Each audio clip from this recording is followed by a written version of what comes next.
Assalamualaikum.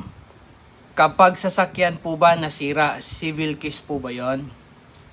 Kapag nasira ang isang sasakyan, maaaring maging civil case o criminal case ito, depende sa nangyari.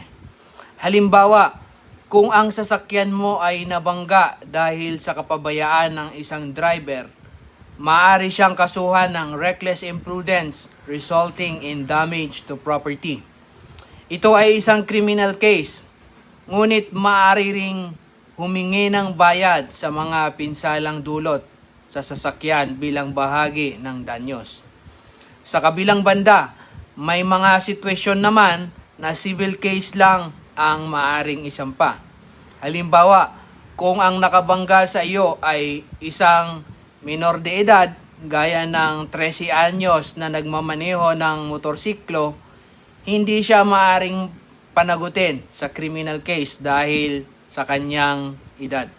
Gayunpaman, maaari kang magsampa ng civil case under Article 2180 ng Civil Code laban sa kanyang mga magulang o guardian upang managot sa pagbabayad ng danyos o gastos sa pagkasira ng inyong sasakyan.